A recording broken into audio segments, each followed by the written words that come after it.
You know, there's something rather peculiar that happens when you begin to wake up. And by wake up, I don't mean simply opening your eyes in the morning or having a nice cup of coffee. I mean when you really begin to see through the game, when the veil of ordinary consciousness starts to slip and you catch a glimpse of what's actually going on here. It's quite marvelous, really. But here's the thing that nobody tells you.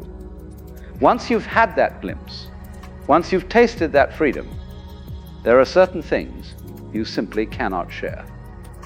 Not because they're secret in some mystical hush-hush way, but because sharing them would be like trying to pour the ocean into a teacup. It just doesn't work. And more than that, attempting to do so can actually create more confusion than clarity. So let me tell you about 5 things that if you are spiritually awake, you should never share. Not out of spiritual pride, not because you're part of some exclusive club, but simply because these things cannot be communicated in the way that ordinary information can be communicated.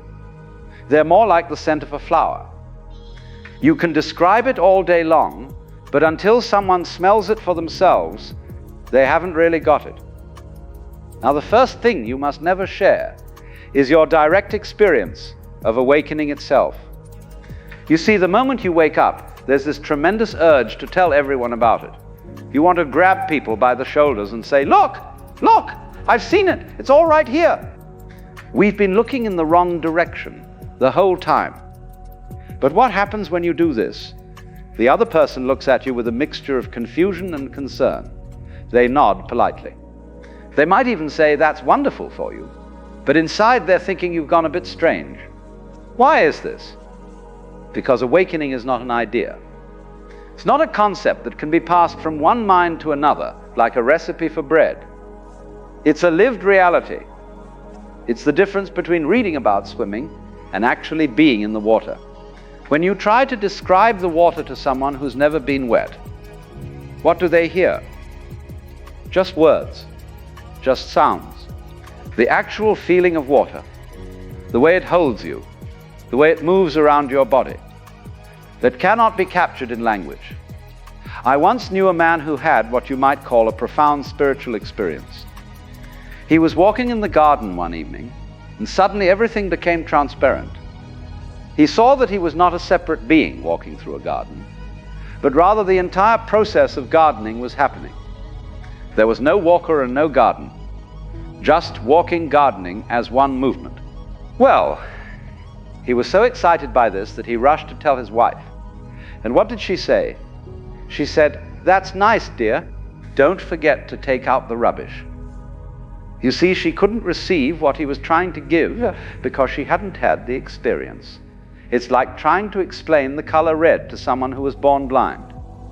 You can talk about wavelengths of light. You can describe how it makes you feel. But you cannot give them the direct experience of redness. And spiritual awakening is far more subtle than even that. So what happens when you insist on sharing this experience? You begin to sound like you're bragging. Oh, I've had this marvelous insight. I've seen the truth. I understand what life is really about. And immediately, you've created a division. You've put yourself over here as the awakened one, and the other person over there as the unawakened one. And in doing so, you've actually contradicted the very insight you were trying to share, which is that there is no division, no separation, no you and them. The awakened person learns to be quiet about their awakening. Not out of false modesty, but because they understand that talking about it is like a finger pointing at the moon. The finger is useful if someone wants to look where it's pointing. But if they're fascinated by the finger itself, they'll miss the moon entirely. And most people, when you try to share your awakening, become fascinated by your finger. They want to know what you did to get awakened. They want the technique, the method, the secret practice. But awakening didn't happen because you did something. It happened when you stopped doing and simply saw what was already there. The second thing you must never share is the specific practices or methods that worked for you. Now, this might sound contradictory. Surely if something worked for you, wouldn't it be helpful to tell others? But here's the trick. What worked for you worked because it was right for you. at that particular moment in your life. It fit your temperament, your situation, your particular flavor of confusion. Imagine you have a headache and you take a certain medicine and the headache goes away. Does this mean everyone with a headache should take that same medicine? Of course not. One person's headache might be from tension, another's from lack of sleep, another's from dehydration. The same medicine won't work for all of them. In fact, it might harm some of them. Spiritual practices are exactly like this. What brings one person to clarity might trap another person in technique. I might sit quietly and watch my breath, and in that watching, suddenly see through the illusion of the separate self. But if I tell you, you must sit and watch your breath, you might spend years sitting and watching and getting absolutely nowhere, because your particular knot is different from mine. There was a student who came to his teacher and said, "Master, I've been meditating for 5 years, just as you instructed, and I still haven't had any awakening." The teacher laughed and said, "Perhaps you should stop meditating." The student was shocked. "But you told me to meditate." "Yes," said the teacher, "and now I'm telling you to stop. You've turned meditation into another form of striving, another way of trying to become something you think you're not. Stop trying to be awakened and see if you're not already awake." You see, the moment you give someone a method, they turn it into a goal. They think, if I do this practice correctly, I will achieve enlightenment. And now they're further from awakening than when they started, because they've created a future moment when they imagine they'll be complete. But awakening is not in the future. It's only now. It's seeing what's already here, not creating something new. The third thing you must never share are your insights about other people. When you wake up, one of the things that happens is you begin to see people very clearly. You see through their masks, their pretenses, their games. You can see when someone is operating from fear, when they're defending an image, when they're lost in their own story. And there's a tremendous temptation to help them by pointing this out.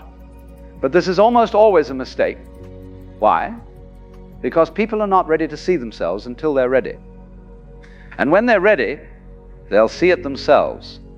They don't need you to tell them. In fact, if you tell them before they're ready, you'll only create resistance and resentment. Think about it this way. Suppose you see a butterfly struggling to emerge from its cocoon. You think, "Oh, I can't help. I'll cut open the cocoon and free the butterfly. But if you do this, the butterfly will die." Why? Because the struggle to emerge is what strengthens its wings. Without that struggle, it cannot fly. In the same way, people need to struggle with their own confusions in their own time. Your helpful insight, delivered before they're ready for it, might actually harm them. I remember sitting with a friend who was going on and on about how unfairly he'd been treated at his work. He'd been passed over for promotion, and he was convinced it was because his boss had something against him. Now, I could see quite clearly what was actually happening. My friend had a certain arrogance, a way of dismissing others' ideas that made him difficult to work with. This was the real reason he wasn't promoted. But did I tell him this? No. Because he wasn't asking to see himself clearly. He was asking for validation of his victim story. If I'd said, "Actually, you're rather arrogant and dismissive," what would have happened?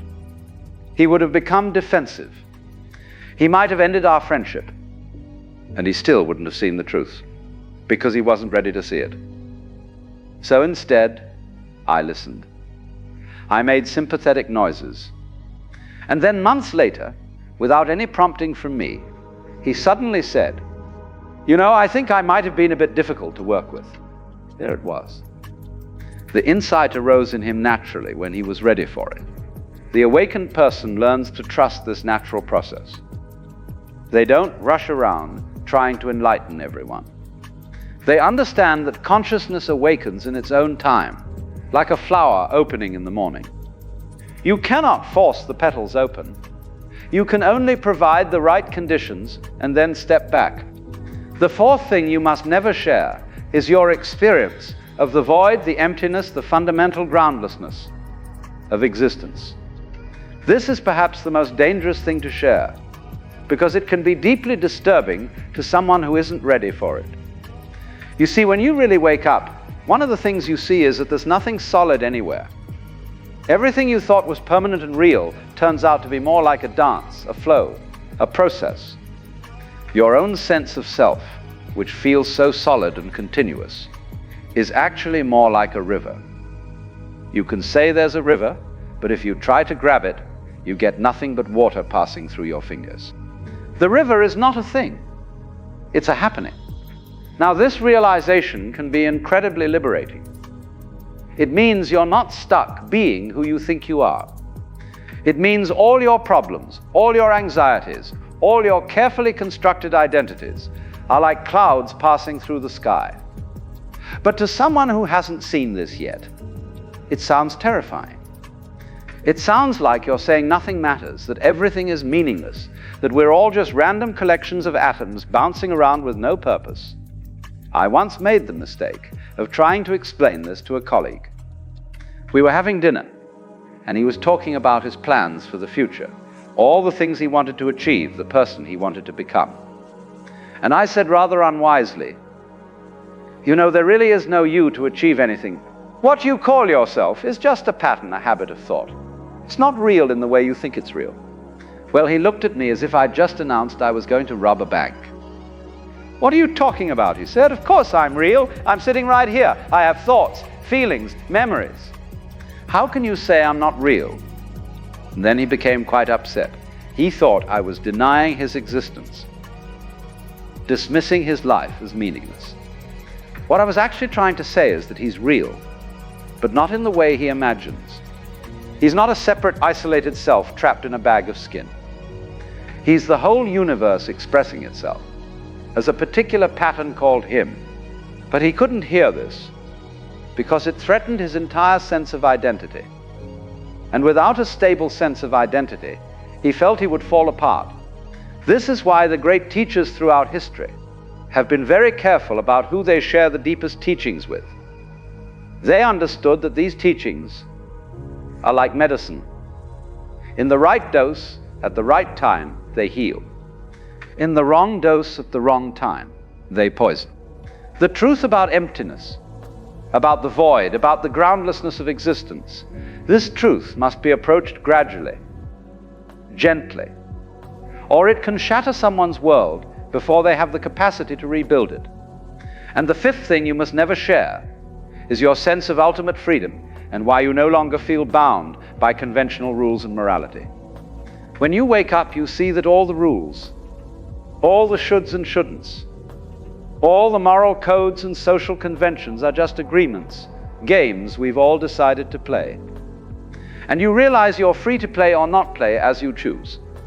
But if you announce this to people, if you say, "I'm beyond good and evil," I no longer follow conventional morality, because I see it's all just made up. People will think you've become dangerous. They'll think you're going to start robbing banks or harming people, because you no longer believe in moral rules. What they don't understand is that true freedom is not the freedom to harm. When you really wake up, you see that harming others is harming yourself, because there is no real separation. The person you hurt is just another aspect of the same consciousness that you are. So naturally, spontaneously, you treat others with kindness, not because a rule tells you to, but because that's what flows naturally from the understanding of unity. A truly free person follows the spirit of the law while being free of the letter of the law. They act morally not out of fear of punishment or hope of reward, but because moral action is simply what happens when you see clearly. They're kind not because kindness is virtuous, but because unkindness would be as strange as punching yourself in the face. But try explaining this to someone who still believes morality comes from external authority, from God or society, or some cosmic rule book. They cannot understand how you can be both free from morally rules and yet act morally. To them it seems like a contradiction. So they assume you're either lying about your freedom or you're secretly immoral and just haven't acted on it yet. The awakened person learns to follow social conventions, even while knowing their convention. They play the game because not playing would create unnecessary conflict and confusion. They pay their bills, they obey traffic laws, they treat people with respect, not because they must, but because it's simply easier and more harmonious to do so. They're like a master actor who knows it's all a play, but gives their performance everything they've got anyway. So there you have it. 5 things you must never share if you are spiritually awake. Your direct experience of awakening, your specific practices and methods, your insights about other people, your understanding of emptiness and groundlessness, and your sense of freedom from conventional morality. Does this mean you can never talk about spiritual matters? Of course not. But there's a difference between pointing towards something and claiming to have captured it. There's a difference between offering a possibility and insisting on a conclusion. The awakened person speaks, but they speak lightly. They suggest rather than assert. They invite rather than command. They know that words are fingers pointing at the moon, and they never confuse the finger with the moon itself. And perhaps most importantly, they've learned that the deepest teaching is not in words at all. It's in presence. It's in the way they move through the world.